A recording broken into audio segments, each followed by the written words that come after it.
أعوذ بالله من الشيطان الرجيم. بسم الله الرحمن الرحيم. والحمد لله رب العالمين، والصلاة والسلام على أشرف الأنبياء والمرسلين،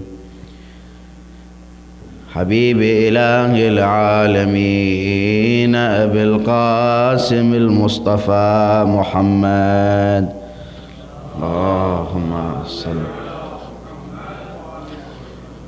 وعلى أهل بيته الطيبين الطاهرين المعصومين المنتجبين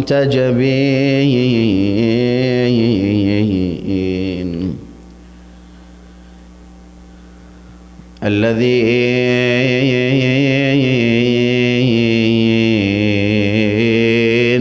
ذهب الله عنهم الرجس وطهرهم تطهيرا.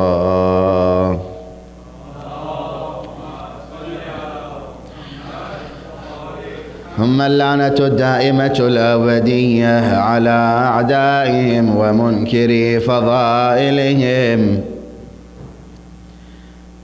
ومناقبهم وغاصبي حقوقهم أجمعين إلى يوم الدين. صلى الله عليك يا رسول الله، صلى الله عليك يا مولاي وابن مولاي، يا أبا عبد الله، يا رحمة الله الواسعة، ويا باب نجاة الأمة، ويا عبرة كل مؤمن ومؤمنة،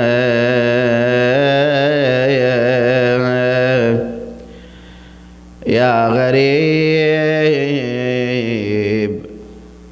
يا مظلوم كربلاء سيدي، يا ليتنا كنا معكم فنفوز فوزا عظيما.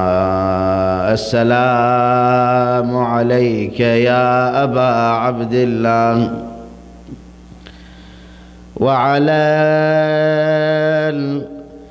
الأرواح التي حلت بفنائك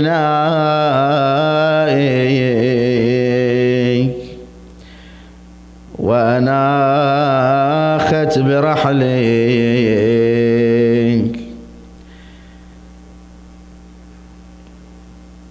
السلام على الحسين وعلى علي بن الحسين وعلى أولاد الحسين وعلى أصحاب الحسين. السلام عليك وعلى أخيك المظلوم أبي الفضل العباس، وعلى أختك الحوراء زينب، وعلى أم البنين، ورحمة الله وبركاته. Now tonight we would like to go to the shrine of Abu al-Fadl al-Abbas. Imam Hussein will excuse us tonight, and we say, "Oh Master, allow us tonight to go and visit and be amongst the ones who are rotating around the Dharih of Abu al-Fadl al-Abbas." Raise your hands. Go to Karbala, specifically to the shrine of Al-Abbas on this very moment. Abbas, Ya Abbas, Abbas, Abbas, Ya Abbas. Mawla, we have hajat. Abbas, Ya Aba al-Fadl, Abbas. Assalamu alayka ya ibn Amir al-Mu'mineen. Assalamu alayka ayyuha al-'abd as-salih المطيع لله ولرسوله ولأمير المؤمنين. السلام عليكم جميعا ورحمة الله وبركاته. On this very night, the night where we sit to commemorate a great man who not only sacrificed himself for Islam, for his brother, the Imam of his time, Abi Abdullah al-Hussein, but an individual who gave us the best of lessons on the plains of Karbala, Abi al-Fadl al-Abbas alayhi salam. So for the love of Abi al-Fadl al-Abbas, we send our loudest salawat to his shrine tonight. Sallu ala Muhammad wa ali Muhammad.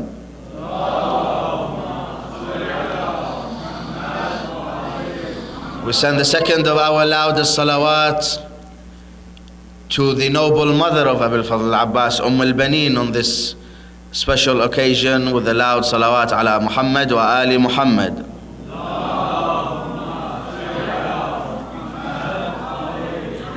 To hasten the reappearance of our awaited Imam and Savior, Sahib al-Amr, we send a third louder salawat.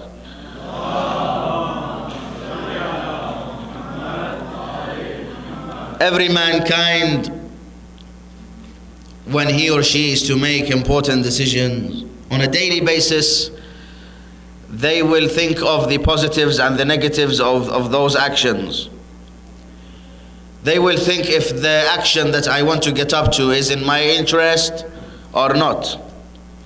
For example, if one was to ask you, why do you travel such a distance to come to a majlis of Abi Abdullah al-Hussein?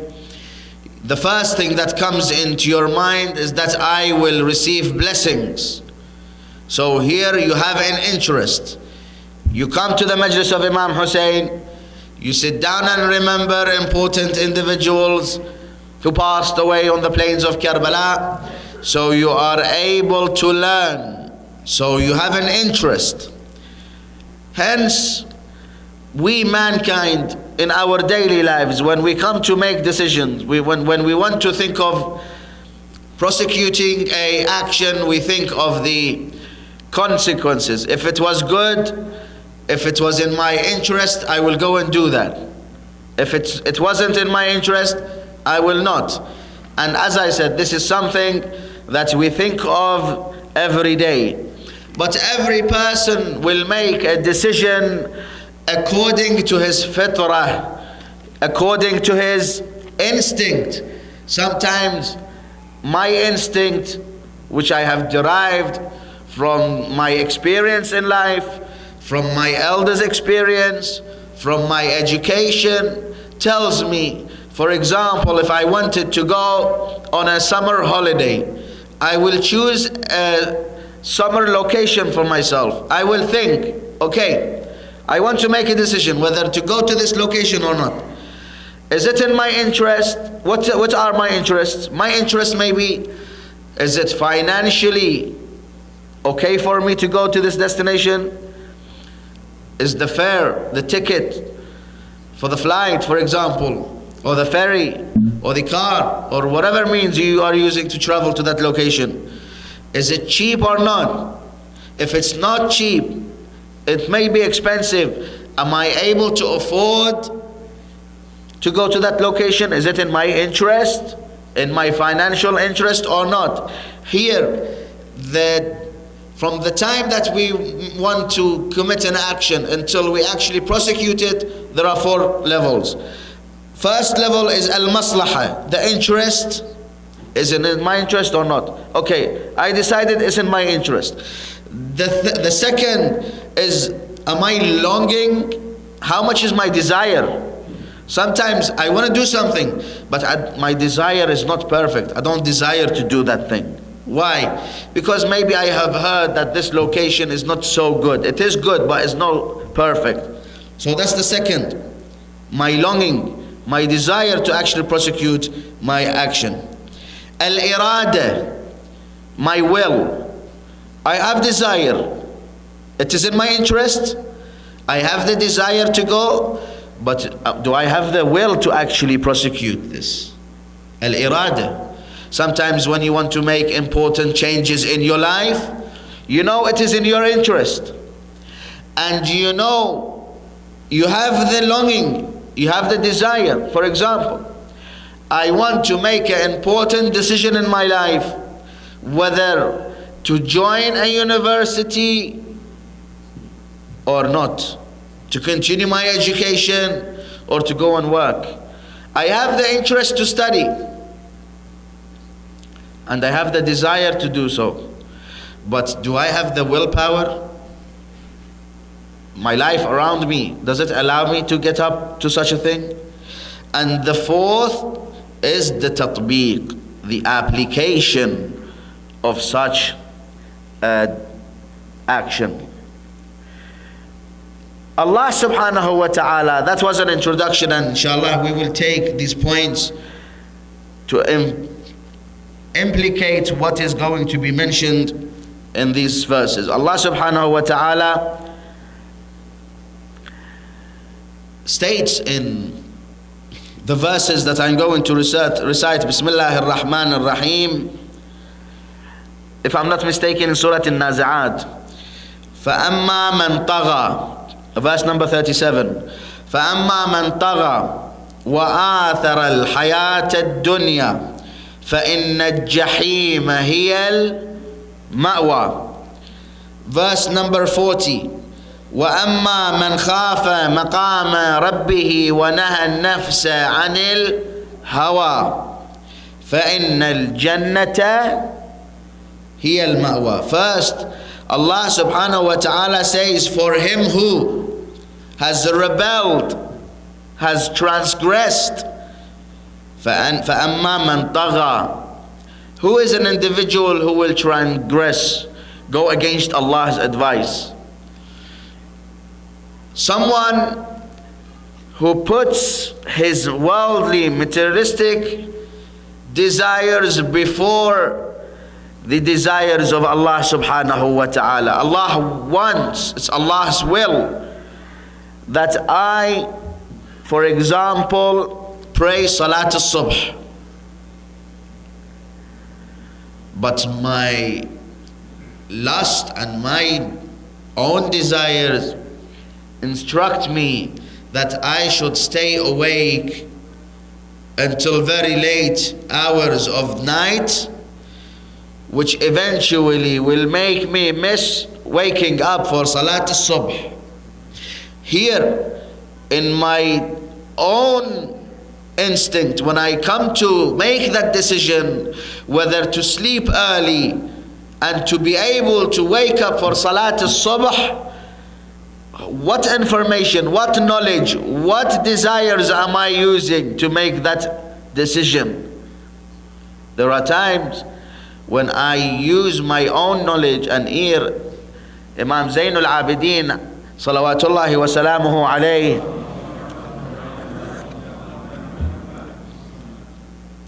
and the other Imams alayhim salam, they come and tell you, always pray this dua.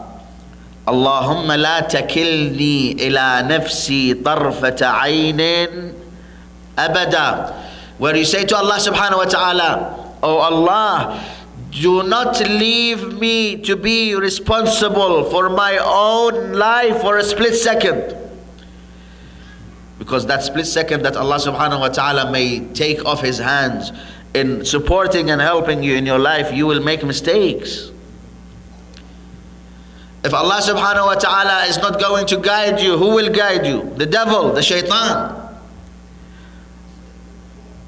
those members in the human society that make mistakes, commit crimes, engage in heinous activities.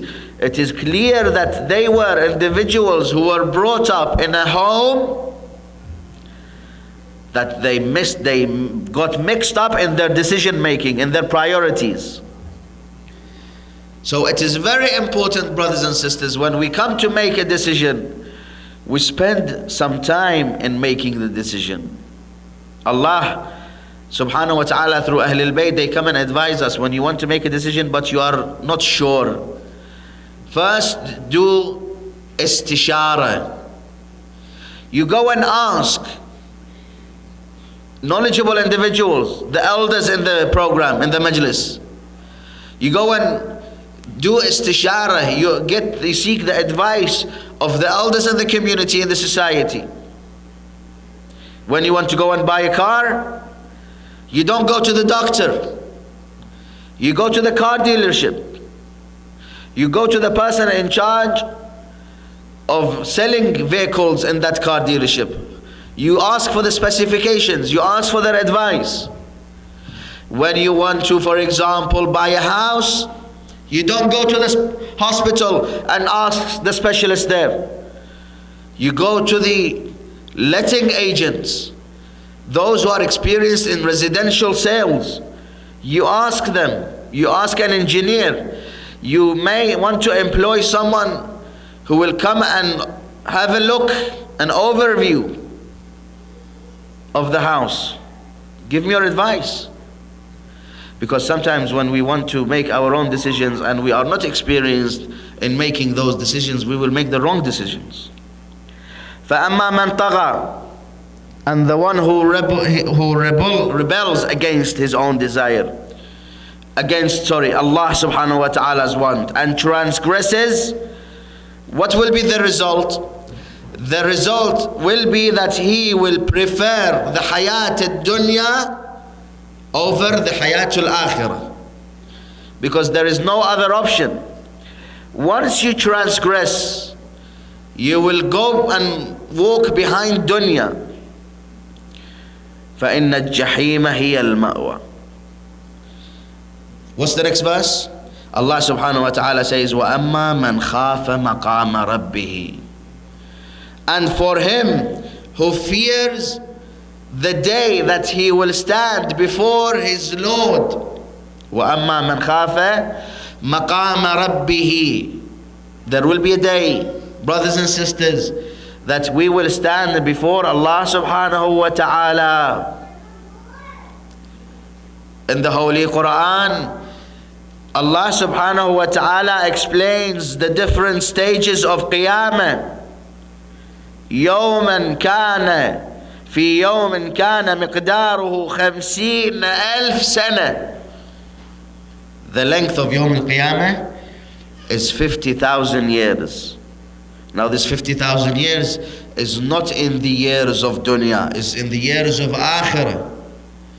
So from the first moment that the trumpet is blown by the malaika, O human beings, resurrect from your graves, then the clock will start ticking until you reach your final destination, which is heaven, insha'Allah. It will take you 50,000 years.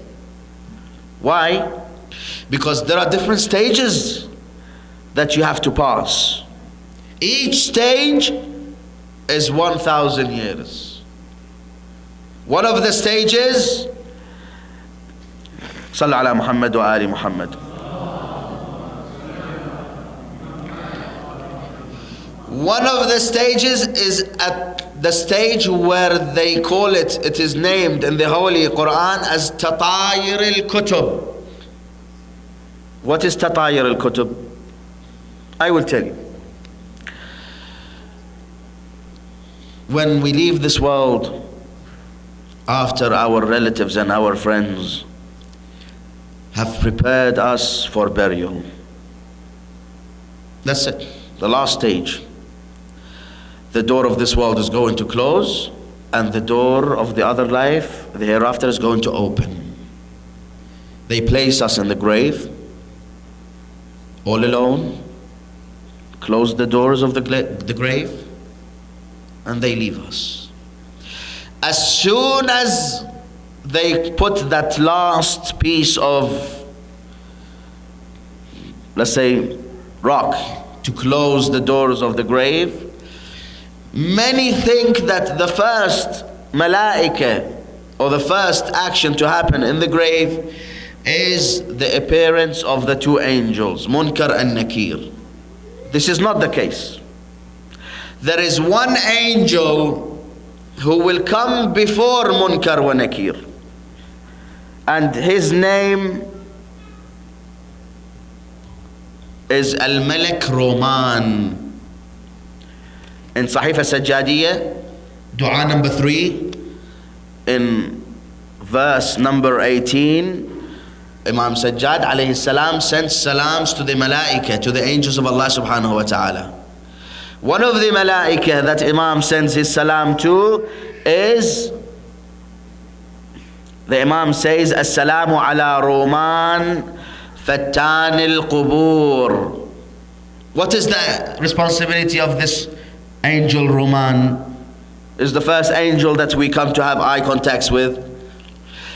It is narrated in the hadith, his face is like the moon, very luminous, very bright. The grave is very dark.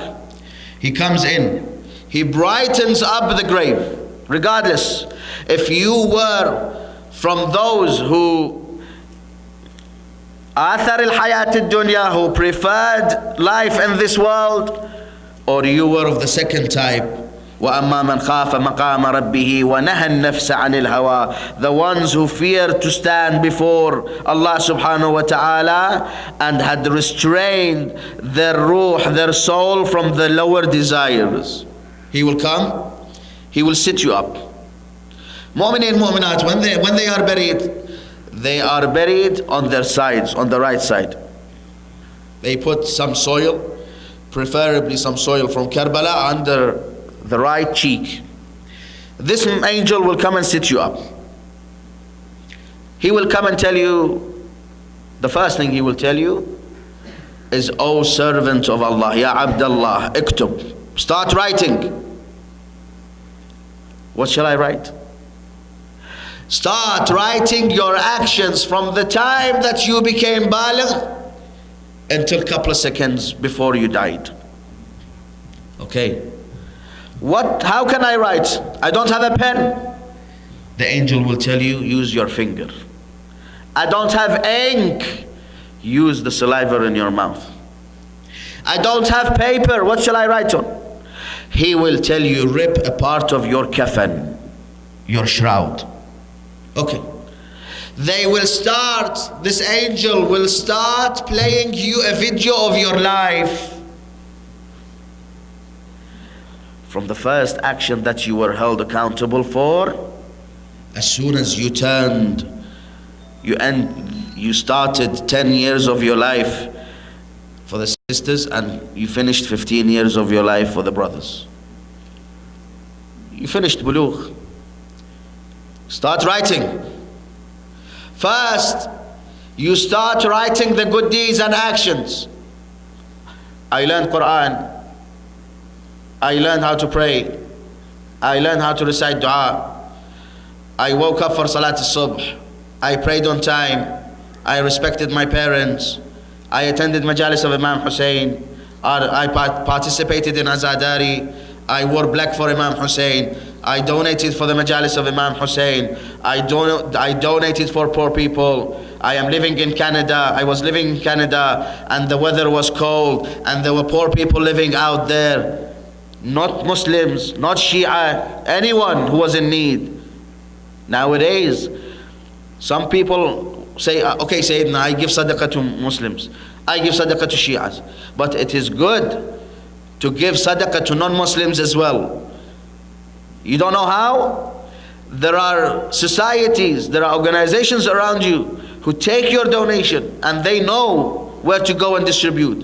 For example, Recently, in recent years, there is a group of young men and women start up a society, a group. They entitled their actions and their work under the title of Who is Hussein?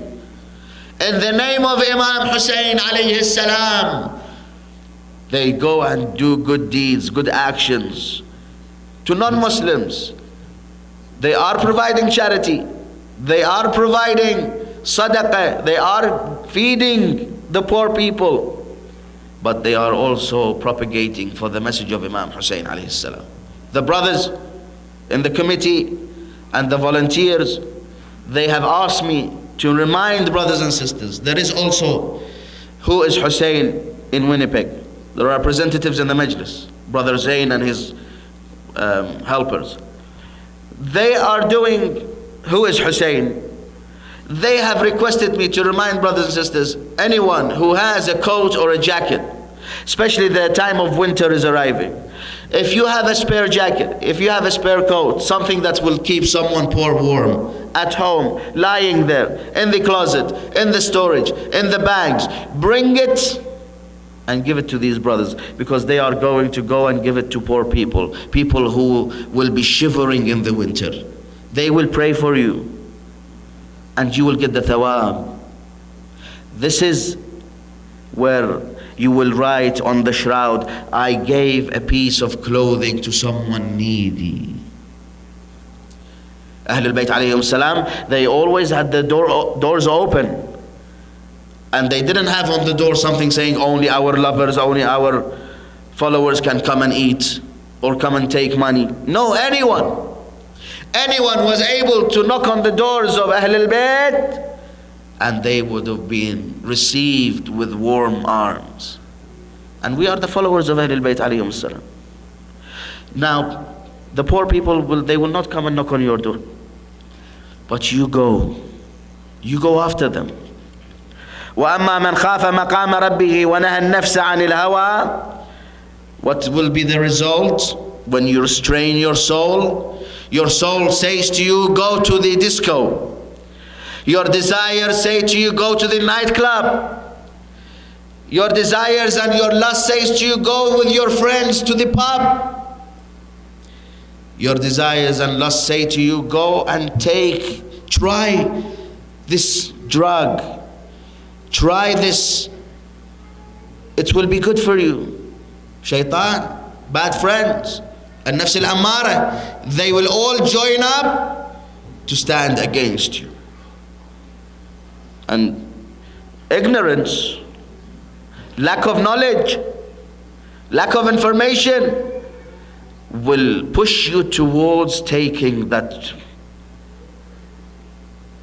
piece of drug, or smoking that cigarette, or smoking that drug. Let me, as I mentioned drugs, let me recite this hadith from Imam Sadiq alayhi salam. Sallu ala Muhammad wa ala Muhammad. Now some of you might ask, why is the Sayyid using these examples? Because brothers and sisters, it's not only the kuffar and the mushrikeen and the non-believers who are under the control of shaitan.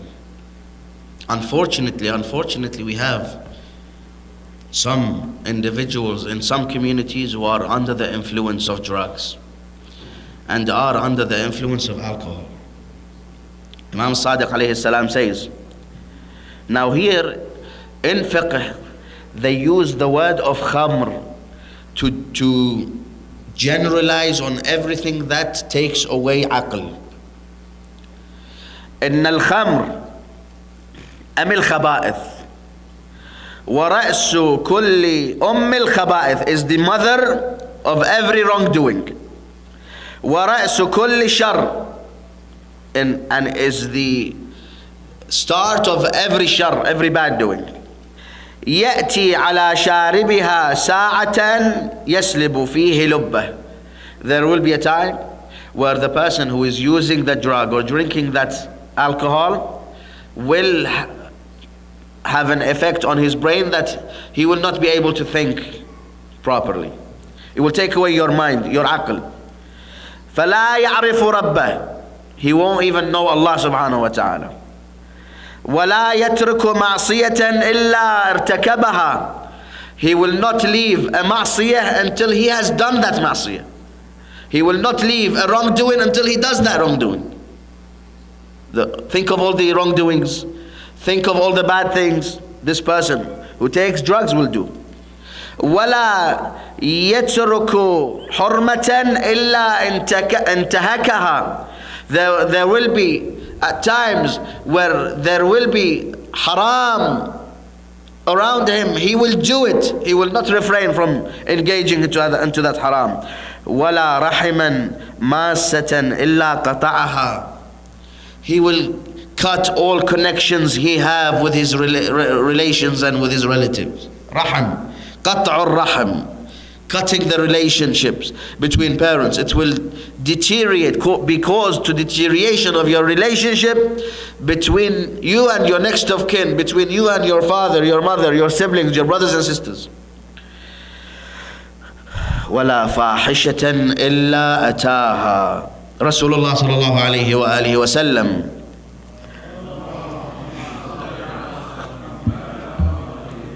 curses 10 individuals. Who does he curse? He curses غارسها, the one that plants the drugs or makes that drink. Number 1.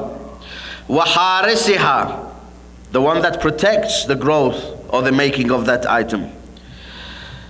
وعاصرها, in terms of grapes and other, the one Rasulullah curses the one that squeezes those grapes or actually makes the drug. وبائعها, the one that sells it. وشاربها, the one that drinks it or uses it. ومشتريها, the one that buys it. وحاملها, the one that carries it from one point to another. وآكل ثمنها, and the one that as a result of selling that item he gains the money, and that money, the one he eats, uses that money. Rasulullah curses as well. وعاصرها والمحمول إليه, the one that the drug is carried to. So the seller, the one that carries the drug, and the one that receives the drug, the one that uses the drug, the one that benefits from selling the drug, and the rest of those who help make those drugs. Here Rasulullah curses those individuals. And let alone the physical implications, let alone the fact that you will make the malaika go away, you invite the devils and the shayateen in your life. So you will start writing the good deeds and the bad deeds. The time that you lied, for God forbid, the time that you stole something, God forbid, the time that you disobeyed your parents and shouted in their face. In cases of some youth, they raise their hands on their parents. They curse their parents. They swear upon their parents. Sometimes they are a wabal. They are a virus amongst the community. This Malak, Roman, will tell you to write everything when you have finished writing. How long did you live for? 10 years? 20 years? 50 years? 70 years? You will write everything on that piece of shroud, the kafan. This Malak, this angel will take it off you, he will fold it, and then he will tie it to your neck. Ready for when? Ready for the time that it is time for us to leave the grave. That's why when there will be Yawm al-Qiyamah, you will insha'Allah be amongst the followers of Ahlul Bayt, but we will see individuals resurrected with their kafan, part of their kafan tied to their necks. That is the book. Tatayur al-Kutub is when the books are flying. You will see books flying in the sky as if they are flies. It's Allah subhanahu wa ta'ala. He has stored them, His own version, and the books fly in the sky to land in the lap of each one. There are times when you will receive your book in your right hand and you are classified as Ashabul Yameen. And God forbid if you are classified as Ashabul Shimal. وَمَا أَدْرَاكَ مَا أَصْحَابُ الشِّمَالِ فِي سَمُومٍ وَحَمِيمٍ وَظِلٍّ مِّن يَحْمُومٍ لَا بَارِدٍ وَلَا كَرِيمٍ. You will receive your book. If you was to, God forbid, receive your book on your left hand, then that day you will know that you've done many things wrong.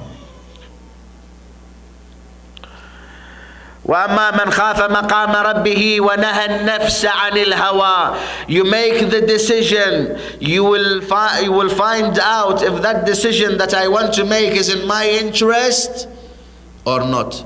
Okay, my interest for the dunya or my interest for the akhirah. Where do I want to live forever? In the paradise with Ahlul Bayt alayhum as-salam, on the level of Ahlul Bayt, or do I want to go to hell? It is up to you and me. We make our own decisions. وَأَمَّا مَنْ نَهَى النَّفْسَ عَنِ الْهَوَىٰ وَأَمَّا مَنْ خَافَ مَقَامَ رَبِّهِ وَنَهَى النَّفْسَ عَنِ الْهَوَىٰ فَإِنَّ الْجَنَّةَ هِيَ الْمَأْوَىٰ. Inshallah, we ask Allah subhanahu wa ta'ala to resurrect us with Ahlul Bayt on the day of judgment, where each one will start shouting, Wa nafsah. One of those individuals who made the right decision, who sacrificed, who preferred to sacrifice his life, his worldly life, for the hereafter, was Abu al-Fadl al-Abbas alayhi salam. Abu al-Fadl al-Abbas, as you know, the sole reason and the sole purpose for him coming to this world was to be a brother that will support Imam Hussein on the day of Ashura. If I take you a little bit back in history, Amir al-Mu'mineen salawatullahi wa salamuhu alayhi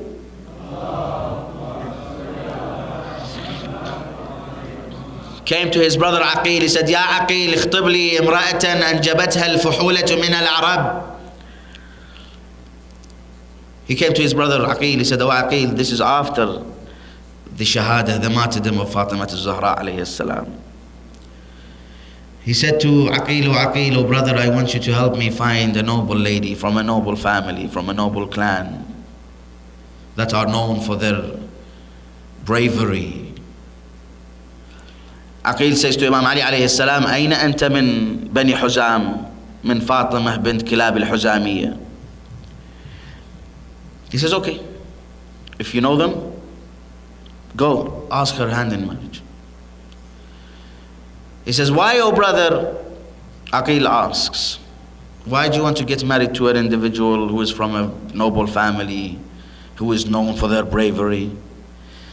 Imam alayhi salam says, لِكَيْ تَلِدَ لِي وَلَدًا يَكُونُ نَاصِرًا لِأَخِيهِ الْحُسَيْنِ فِي يَوْمِ كَرْبَلَى.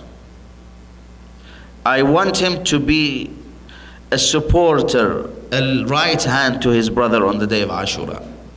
Aqil goes, asks for the hand of Fatima from her father. As her father was coming to ask the opinion of Fatima in the marriage, he hears Fatima saying to her mother, Oh mother, last night I had a dream, and I saw in my dream 3 stars fall from the sky, and they fell into my lap. After the 3 stars, I noticed that the moon became separated from the sky. It became smaller and smaller, and it fell into my lap. Oh mother, what is this?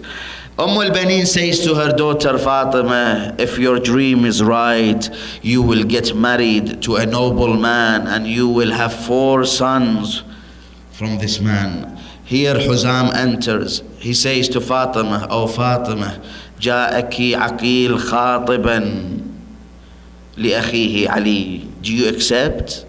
Here she cries and she stays silent. The parents know that she has accepted. They came back. The marriage happens. It is time for al-Banin to enter upon the house of Ali ibn Abi Talib. Her clan wanted to leave. They brought her by the door of Ali ibn Abi Talib. Here her father, her mother, the family wanted to leave to go back home. She looks back and she says, no, don't leave. Stay here. Why, oh Fatima? She says, I want to go inside. I want to ask Hassan and Hussein, Zainab and Kulthum, if they accept me as a servant in their house. I am not here to replace their mother Fatima. No way. I am here to serve Imam Hassan and Imam Hussein. She comes inside. Hassan, Hussein, they were ill. They were sleeping. She sits down by their sides. She says to them, Master Hassan, Master Hussein, do you accept me to be a servant, a slave in your house? They tell her, no, your position is higher than that. Oh, al-Banin. She comes after a couple of days. Imam Ali sees Fatima al-Kilabiya crying. Oh, Fatima, what's wrong? Why are you crying? Why are you upset? Fatima says to Ali, she says, Ya Amir al-Mu'mineen, I don't want you to call me Fatima anymore. Why? She says, every time you call me Fatima, I look in the faces of Hassan and Hussein and they remember their mother Fatima. From that day onwards, Imam Ali alayhi salam started calling her al-Banin. Abbas alayhi salam was born. His brothers were born. She raised them in the best of ways. She taught them the best of manners. She always used to advise them, my brothers, especially you Abbas, every time you come and stand before your masters Hassan, Hussein, don't call them brother, say to them Sayyidi wa Mawlai. So ever since Abul Fadl al-Abbas was always calling Hassan, Hussein Sayyidiyya wa Mawlai, Ya Sayyidi, Ya Mawlai, Ya Aba Abdullah. Now came the day of Ashura. Now here I want to recite Masa'ib calmly and I want you to cry freely. This is the night of Abbas, the brother that sacrificed everything for his brother and sister. Here Abul Fadl al-Abbas saw Ali al-Akbar go to the battlefield and not come back. Saw Al-Qasim go and not come back. Saw the companions go one by one and they never came back. Here Lady Sukaina, the little Sukaina, came to her uncle Abbas and she said, oh Uncle Abbas, since the 7th day of Muharram we stopped having water. You know, brothers and sisters, on the 7th day of Muharram the water finished in the camp of Abi Abdullah al-Hussein. So 3 days without water. Okay, you might ask me, what did the children do? The children, Imam Hussein had specifically set up a tent special for water. All the water containers, all the water skins were in that tent. The children, the little ones, they used to come to this tent and take those water skins which were empty but they were a bit cold, and they used to place those skins on their stomachs. Why? Because the heat of the thirst was killing them. Sukaina comes to her uncle Abbas and says, oh Uncle Abbas, those children are crying of thirst. They all came, surrounded their uncle. Ya Abbas, al-Atash, al-Atash, al-Atash qad qatalana. Thirst is killing us, oh uncle. Here Abul Fadl al-Abbas takes the water container, comes towards his brother Hussein. He says, oh brother, do you allow me to go to the battlefield? Imam Hussein says to his brother Abbas, Ya Abbas, إذا ذهبت أنت تهدم معسكري. If you go, oh brother, my army will be displaced. I won't have anyone else in my camp. Here Abul Fadl al-Abbas points towards Sukaina, points to towards the thirsty children. Abi Abdullah receives the message. He says, إن كان ولا بد فاحمل القربة واذهب وأتي بالماء لهؤلاء الأطفال. If it's a must, go to the river of Furat and bring some water to these children. Abi al-Fadl al-Abbas hugs his brother Hussein. They cry for a long time. Imam Hussein smells his brother Abbas. Abbas alayhi salam smells the brother Hussein. Now it's time for Imam Hussein to say his goodbyes to who?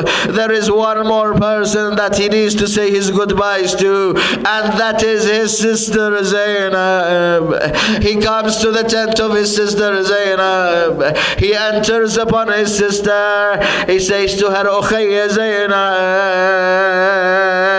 Hana waqtur rahil. It is time for me to go and to bring water, but I want to say goodbye just in case I don't come back.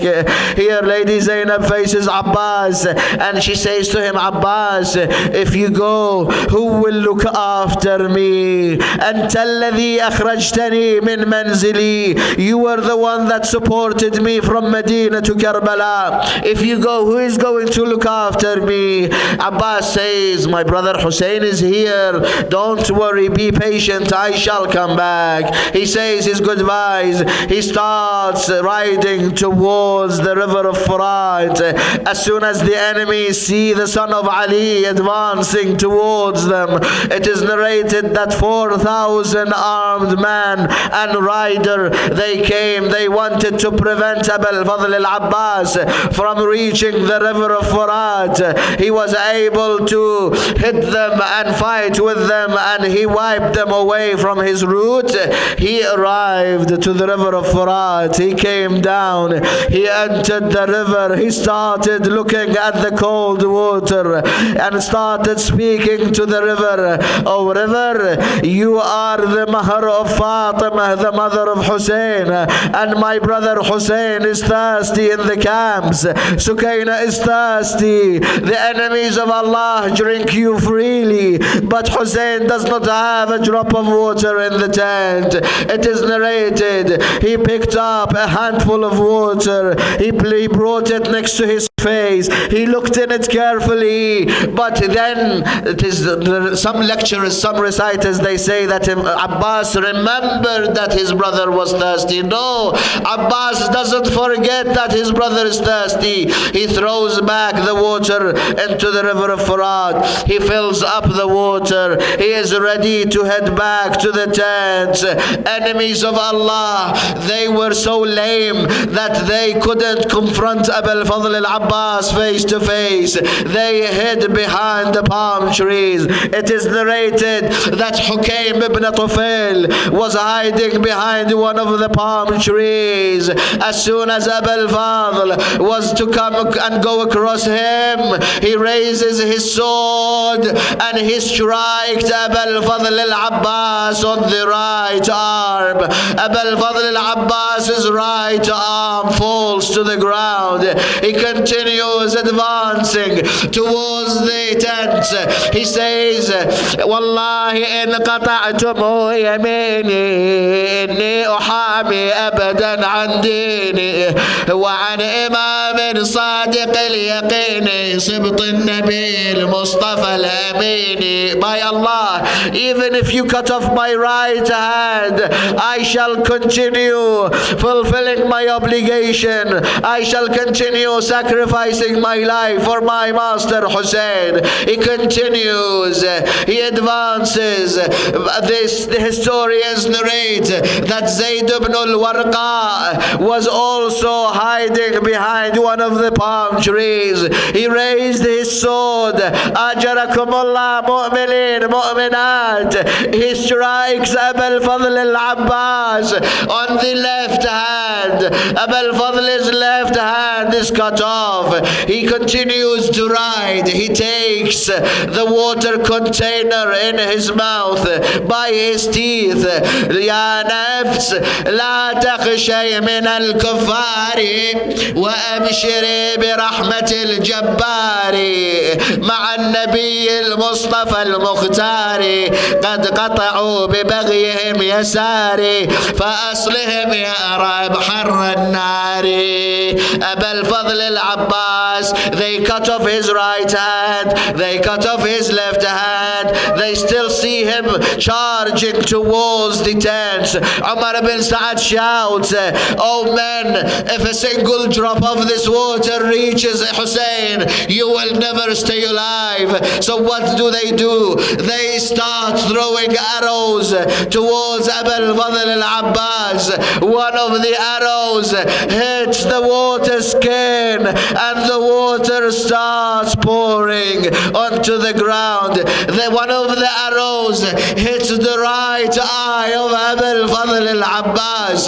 Here Abu al-Fadl stands there not knowing what to do. No right arm, no left arm to fight, no water to go to the battlefield. He bows down to try with his knees, so he's able to take out the arrow from his right eye. As he was bowing down, his helmet falls. The enemy of Allah advances towards Abu al-Fadl al-Abbas and strikes Abbas with a metal pillar on his head. Abu al-Fadl al-Abbas falls to the ground. As soon as he falls, do you know, someone normally when you fall, you advance to the floor with your right and left arm. Abu al-Fadl al-Abbas, no right arm, no left arm to take the ground. He falls face first to the ground. He calls. This is the first time Abbas uses this word in his life. He says, Akhah ya Hussein, adrik akhak. As soon as the cries of Abu al-Fadl reaches the tent and Imam Hussein hears, he advances towards his brother. As soon as he arrives in the outskirts of the river of Furat, Hamid ibn Muslim, a narrator narrates, we noticed that Hussein came down from his horse. He picked up something from the ground and he placed it on his lips and his eyes. When we concentrated, we noticed that it was one of the arms of Abbas. He comes, Abu al-Fadl al-Abbas, both eyes covered with blood. He can't see. He thought one of the enemies was there to behead him. He says to him, أقسم عليك بمن تعبد إلا أمهلتني هنيئة حتى أودع أخي وأخي يودعني. Give me a chance. I want to say goodbye to my brother Hussein. Imam Hussein takes the head of Abbas, places it on his lap and says, Ukhayya Abbas, it is me, your brother Hussein. Abu al-Fadl al-Abbas says, oh brother, wipe away some of the blood from my left eye. He wipes it away. Abu al-Fadl is able to see Imam Hussein. He saw his luminous face. He noticed that his brother is crying, is broken up. He says, oh brother, why are you crying? He says, oh brother Abbas, how can I not cry? And now my back has been broken. Al-an inkasara dhahri akhi ya Abbas. My back is broken ever since you have been killed. Here Abu al-Fadl al-Abbas, it is narrated, he takes his head, he places it on the plains of Karbala. Imam takes the head and places it back on the lap. Abbas takes back his head and places it on the ground. Imam Hussein says, oh brother, why are you taking your head off my lap? Do you know what Abbas says to his brother Hussein? He says, oh brother, moments later, who is going to put your head in their lap? As if he was to say that, oh brother, Shimmer is going to sit on your chest. Rahim Allah man nada wa Abbasa. Rahim Allah man nada wa Husayna. Abu al-Fadl al-Abbas passes away. It is narrated Imam couldn't stand up. He placed both hands on his back. He made his way back to the tent. Lady Sukaina, Lady Zainab, the women, the children are waiting. Sukaina comes to her father. She says to her father, oh father, have you come back with water? Do you have any news of my uncle Abbas? Imam never replied. But how did he reply? He goes to the tent of Abu al-Fadl al-Abbas. He takes the wooden pillar and he pulls it. The tent collapses. That was a sign that, oh Zainab, you no longer have a brother called Abbas. Lady Zainab starts hitting on her head. She starts calling, Akhi ya Abbas, Adrik ukhtik al-Hawra Zainab. Now I have been taken as captives. Now I am oppressed, oh brother Abbas.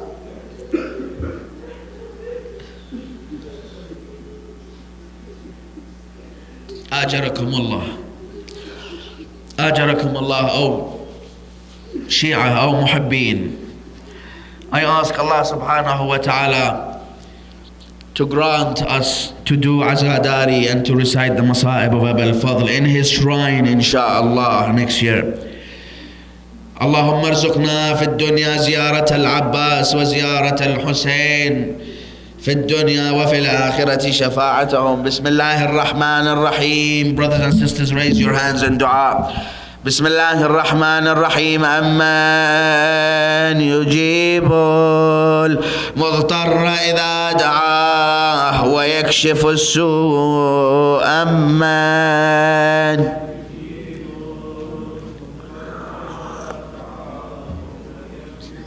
Brothers and sisters, Abu al-Fadl al-Abbas is known to be Bab al-Hawa'ij. What does Bab al-Hawa'ij mean? Bab al-Hawa'ij means he is the door of Hawa'ij. He is the door that people knock of every time they have a problem, every time they have something they want from Allah.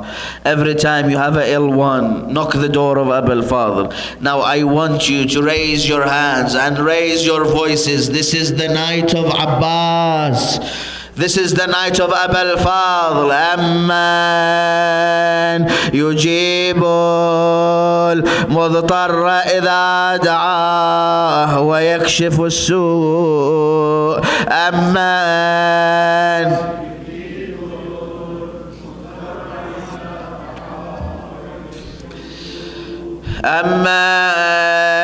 yujibul mudtarra idha da'ah. أمن يجيب المضطر إذا دعاه ويكشف السوء. يا الله، اللهم عجل في فرج مولانا صاحب العصر والزمان. يا الله، اللهم اجعلنا من أنصاره وأعوانه والمستشهدين بين يديه. يا الله. Oh Allah, it is the night of Abu al-Fadl al-Abbas. Oh Allah, we ask you for the cut right hand and left of Abu al-Fadl to bring down libas al-shifa'i wal-afiyah upon all of the patients, upon all of those who are unwell in these nights and days. Ya Allah. Wa ila arwah al-mu'mineen wal-mu'minat ومن مات على الإيمان سيما أموات الجالسين والحاضرين شيعة أمير المؤمنين. رحم الله من بعث لهم ثواب سورة المباركة الفاتحة مع الصلوات.